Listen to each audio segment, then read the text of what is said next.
सुनिए जी, पापा और छोटी आए हैं। तो उनको बोलो ना कि गेट से ही वापस अपने घर चले जाएं। मुंह उठा के रोज रोज आ जाते हैं दूसरे दिन। ये कैसे बदतमीजी से बात कर रहे हो तुम मेरे पापा से? बिल्कुल सही तरीके से बात कर रहा हूँ और यही इज्जत है तुम्हारे खानदान वालों की।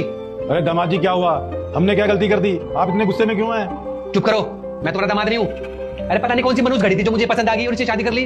तुम जैसे भिखारियों को रिश्तेदार बना लिया मैंने। दीदी आप तो कह रहे थे कि जीजा जी हमारी बहुत रिस्पेक्ट करते हैं, ये कैसे बात कर रहे हैं पापा से? अरे बहुत इज्जत दिली तुम्हारे पापा को। धीरज, पापा है वो मेरे, ससुर जी तुम्हारे। हाँ तो क्या करूँ मैं, तुम्हारे पापा है तो।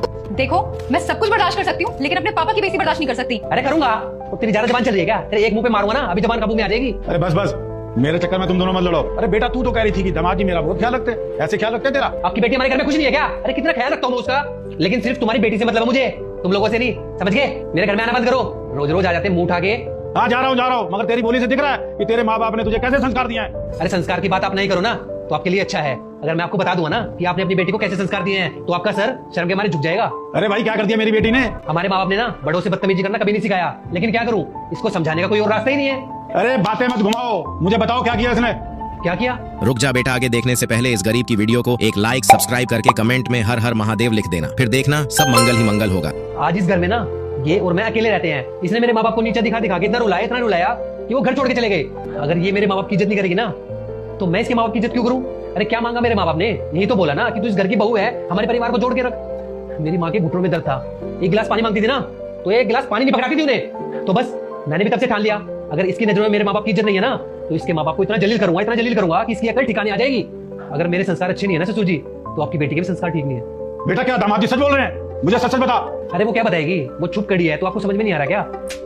बदतमीज, तेरी शादी मैंने इसीलिए करवाई थी कि तू ससुराल में जाकर मेरी नाक कटवाए। बेटा तेरी वजह से लोग मेरी परवरिश को गाली देंगे। शर्म आनी चाहिए दीदी आपको। पापा ने आपकी हर एक बात मानी। आपने बोला कि आपको इनसे शादी करनी है तो आपकी शादी भी करवा दी इनसे। आज आपकी वजह से ना पापा का सर झुक गया शर्म से। आपने ठीक नहीं किया दीदी ये। पापा मुझसे बहुत बड़ी गलती हो गई। आज मुझे समझ आया कि मैं कितनी गलत थी।